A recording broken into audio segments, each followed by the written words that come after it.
Startup India કાર્યક્રમને 10 વર્ષ પૂર્ણ થયા। પ્રધાનમંત્રી નરેન્દ્ર મોદી આજે સ્ટાર્ટઅપ સાથે જોડાયેલા લોકો સાથે કરશે સંવાદ।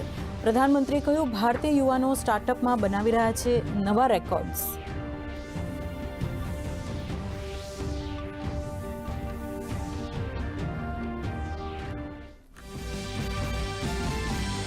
વીસ જાન્યુઆરીએ થશે ભાજપાના રાષ્ટ્રીય અધ્યક્ષની જાહેરાત। 19 જાન્યુઆરી બપોરે 2 વાગ્યાથી ભાજપના અધ્યક્ષ માટે થશે નામાંકન।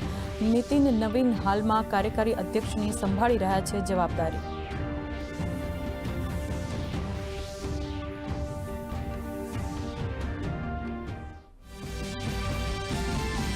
બીએમસી સહિત મહારાષ્ટ્રના 29 મ્યુનિસિપલ કોર્પોરેશનોમાં થઈ રહી છે મતગણતરી। શરૂઆતના વલણોમાં મુંબઈમાં ભાજપ 102 વોર્ડમાં આગળ, શિવસેના ઉદ્ધવ ઠાકરે 57 બેઠકો પર આગળ, તો બીજી તરફ નાગપુર, પુણે, નાસિક અને થાણેમાં પણ ભાજપ ગઠબંધનને મળી રહી છે લીડ।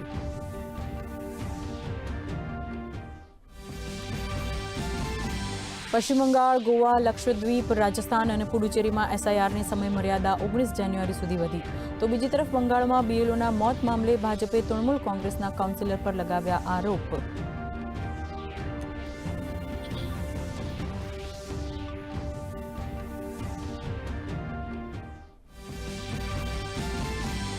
મુખ્યમંત્રીની અધ્યક્ષતામાં કેબિનેટ બેઠક। બજેટ સત્રની તૈયારીઓ અંગે કેબિનેટ બેઠકમાં ચર્ચા। કેન્દ્ર સરકાર સાથે જોડાયેલા રાજ્ય સરકારના મહત્વના પ્રોજેક્ટની કામગીરીની થશે સમીક્ષા, તો રાજ્ય સરકારના અન્ય નીતિ વિષયક બાબતો પર પણ થશે ચર્ચા।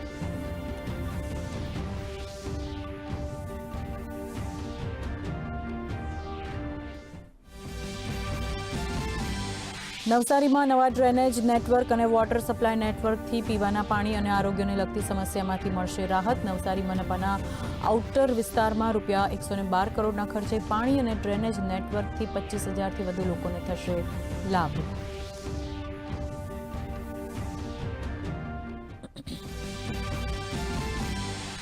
ઈરાનની સ્થિતિ મુદ્દે સંયુક્ત રાષ્ટ્ર સુરક્ષા પરિષદમાં મહત્વની બેઠક। અમેરિકાએ કહ્યું, હત્યાઓને રોકવા માટે તમામ વિકલ્પ છે ખુલ્લા, તો ઈરાને કહ્યું કે કોઈ પણ આક્રમક કાર્યવાહીનો અપાશે નિર્ણાયક જવાબ।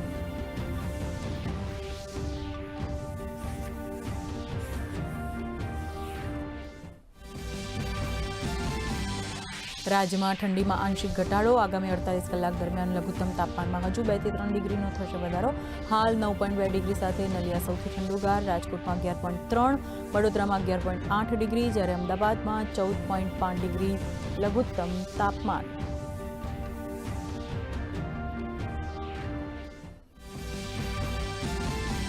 આજે India open badminton tournament men's સિંગલની ક્વાર્ટર ફાઇનલ। લક્ષ્ય સેનનો મુકાબલો થશે ચીનના લિન ચુન યી સામે। અગાઉ લક્ષ્ય સેને જાપાનના કેન્ટા નિશિમોટા સામે મેળવી હતી જીત।